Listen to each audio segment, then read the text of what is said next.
السلام علیکم پیارے بچوں، آج کی کہانی محض ایک افسانہ نہیں بلکہ انسانی فطرت، انا کی شکست اور پھر اتحاد کی طاقت سے جنم لینے والے ایک نئے عہد کی داستان ہے۔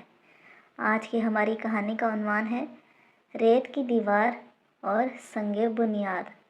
کوہ سار نامی بستی اپنے پھلوں، اناج اور دستکاری کی وجہ سے دور دور تک مشہور تھی، لیکن اس کی خوبصورتی کے پیچھے ایک زہریلی حقیقت چھپی تھی۔ تقسیم۔ بستی 3 حصوں میں بٹی ہوئی تھی۔ بالائی حصے میں ارباب زر، امیر سوداگر رہتے تھے۔ وسطی حصے میں ارباب زمین، کاشتکار، اور نشیبی علاقے میں اہل ہنر، مزدور اور کاریگر آباد تھے۔ ان تینوں گروہوں کے درمیان دیواریں اتنی بلند تھیں کہ وہ ایک دوسرے کی شکل دیکھنا بھی گوارا نہ کرتے۔ سوداگروں کو اپنی دولت پر ناز تھا، زمینداروں کو اپنی مٹی پر غرور، اور کاریگروں کو اپنے فن پر مان تھا۔ اس سال سردیاں وقت سے پہلے آ گئیں اور اپنے ساتھ وہ خبر لائیں جس نے سب کے ماتھے پر پسینہ لا دیا۔ دریائے سرخ جو بستی کے پہلو سے گزرتا تھا، اس کے دہانے پر بنا ہوا قدیم بند ٹوٹنے والا تھا۔ یہ بند بستی کی بقا کا ضامن تھا، لیکن صدیوں کی بے توجہی نے اسے کھوکھلا کر دیا تھا۔ بستی کے دانا بزرگ شیخ فرید نے سب کو مسجد کے صحن میں جمع کیا اور بولے، لوگو، دریا کا رخ بدل رہا ہے۔ اگر ہم نے مل کر اس بند کی مرمت نہ کی تو اگلی بارشوں کا سیلاب کوہ سار کو نقشے سے مٹا دے گا۔ لیکن جواب میں جو ہوا وہ انسانی تاریخ کا پرانا المیہ تھا۔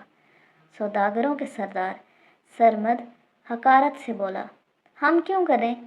ہمارے پاس پیسہ ہے، ہم اپنے گھروں کے گرد اونچی دیواریں کھڑی کر لیں گے، سیلاب ہمارا کچھ نہیں بگاڑ سکتا۔ زمینداروں کے نمائندے زریاب نے جواب دیا، ہماری زمینیں اونچائی پر ہیں، پانی وہاں تک نہیں پہنچے گا، یہ نشیبی علاقے کے مزدوروں کا مسئلہ ہے، وہ جانیں اور ان کا کام۔ اور کاریگروں نے غصے سے کہا، جب ہمیں عزت نہیں دی جاتی تو ہم اپنی جان کیوں جوکھوں میں ڈالیں؟ ہم یہاں سے ہجرت کر جائیں گے۔ اپنے اپنے فیصلوں سے کوئی 1 انچ بھی نہ ہلا۔ ہر گروہ نے اپنے اپنے مفاد کی چھوٹی چھوٹی دیواریں اٹھا لیں۔ سوداگروں نے اپنے گوداموں کے گرد پتھروں کی باڑ لگائی۔ زمینداروں نے اپنی فصلوں کو بچانے کے لیے چھوٹے چھوٹے بند باندھے۔ کسی نے پورے شہر کا نہیں سوچا۔ پھر وہ رات آئی جب بادل پھٹ پڑے۔ دریائے سرخ کا پانی بکھرے ہوئے شیر کی طرح بند کو توڑتا ہوا بستی میں داخل ہوا۔ سوداگروں کی بنائی ہوئی پتھر کی دیواریں ریت کے ڈھیر کی طرح بہہ نکلیں۔ زمینداروں کی فصلیں جو تھوڑی سی بلندی پر تھیں، پانی کے کٹاؤ کی وجہ سے زمین بوس ہو گئیں، اور کاریگروں کے کچے مکانات تو پہلی ہی لہر میں تنکوں کی طرح بکھر گئے۔ اس رات کوہ سار میں ماتم تھا، کسی کا مال گیا، کسی کی زمین، اور بہت سو نے اپنے پیارے کھو دیے۔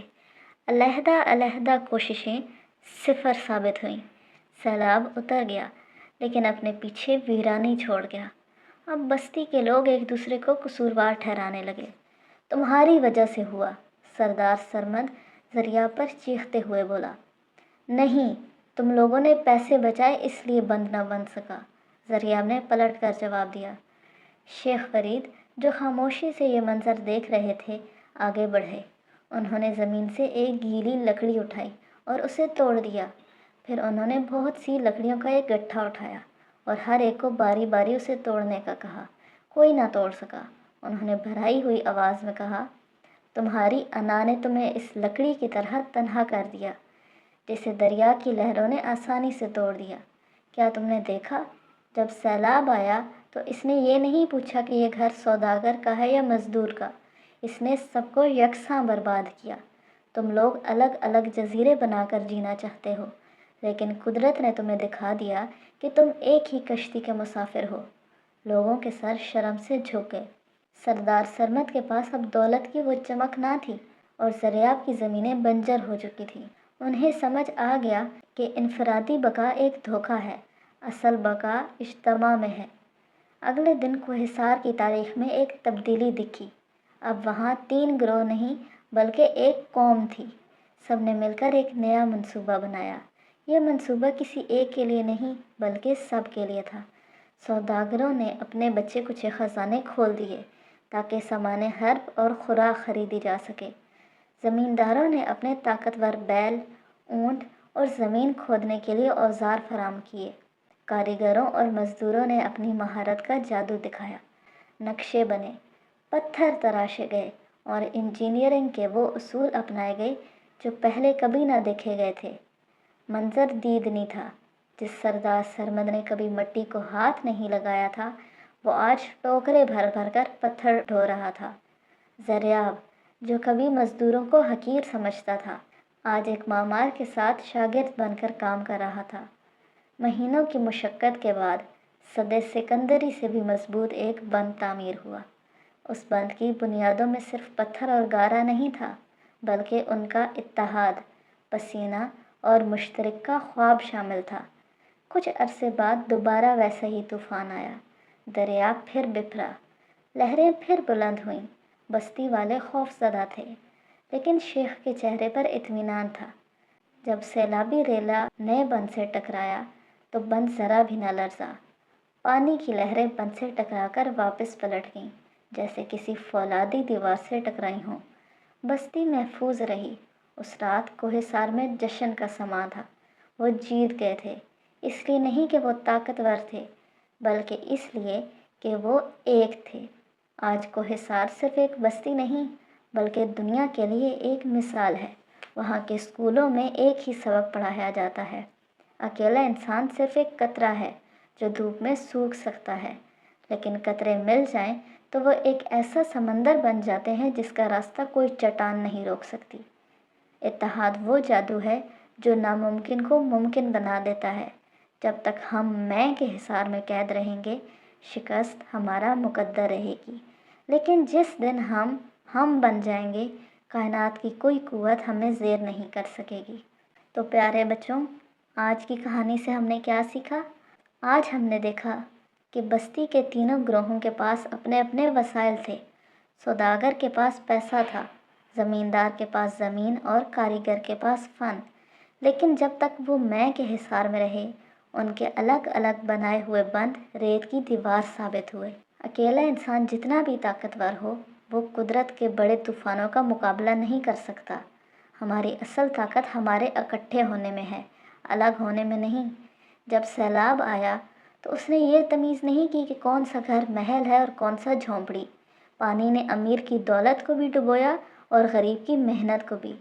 ہم اکثر یہ سمجھتے ہیں کہ ہماری دولت یا عہدہ ہمیں آنے والی مصیبتوں سے بچا لے گا، لیکن یاد رکھیں، جب معاشرہ ڈوبتا ہے تو کوئی بھی جزیرہ محفوظ نہیں رہتا۔ ہماری سلامتی ایک دوسرے کی سلامتی سے جڑی ہے۔ کوہ سار کی تباہی کی اصل وجہ دریا کا پانی نہیں تھا، بلکہ وہ انا تھی جس نے لوگوں کو ایک دوسرے کا ہاتھ تھامنے سے روکے رکھا۔ سوداگروں کی برتری اور مزدور کی تلخی، دراصل وہ خاموش زہر تھا جو بستی کو اندر سے کھوکھلا کر رہا تھا۔ جب تک ہم دوسروں کو خود سے کمتر سمجھنا نہیں چھوڑیں گے، ہم کبھی ایک مضبوط قوم نہیں بن سکتے۔ اتحاد کے لیے پہلا قدم اپنی انا کو قربان کرنا ہے۔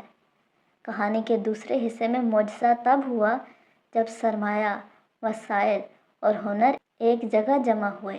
سوداگر کا پیسہ، زمیندار کے اوزار اور کاریگر کی محنت جب ایک مقصد کے لیے ملے تو وہ بند بنا جسے وقت کی لہریں بھی نہ ہلا سکیں۔ کسی بھی بڑے مقصد کے حصول کے لیے صرف جذبہ کافی نہیں ہوتا، بلکہ معاشرے کے ہر طبقے کی صلاحیتوں کو درست سمت میں جوڑنا ضروری ہوتا ہے۔ ہر انسان اہم ہے اور ہر ہنر کی اپنی قدر ہے۔ اگر بستی والے سیلاب کے بعد صرف ایک دوسرے پر الزام لگاتے رہتے تو اگلا سیلاب انہیں ہمیشہ کے لیے ختم کر دیتا۔ انہوں نے اپنی غلطی تسلیم کی اور الزام تراشی کے بجائے تعمیر نو پر توجہ دی۔ غلطی کرنا انسانی جبلت ہے، یعنی انسانی فطرت، لیکن اس غلطی پر قائم رہنا حماقت۔ دانائی یہ ہے کہ اپنی ناکامیوں سے سبق سیکھ کر ایک ایسی بنیاد رکھی جائے جو آنے والی نسلوں کے لیے پناہ گاہ بن سکے۔ یاد رکھیے، کوہ سار محض ایک فرضی بستی نہیں ہے، یہ ہماری دنیا ہے، ہمارا ملک ہے اور ہمارا معاشرہ ہے۔ یہاں کے مسائل کے دریا تب ہی تھمیں گے جب ہم اپنی اپنی چھوٹی دیواریں گرا کر ایک بڑا اور مضبوط بند تعمیر کریں گے۔ 1 اور 1 11 تب ہی ہوتے ہیں جب وہ ایک دوسرے کے برابر میں کھڑے ہوں، ایک دوسرے کے خلاف نہیں۔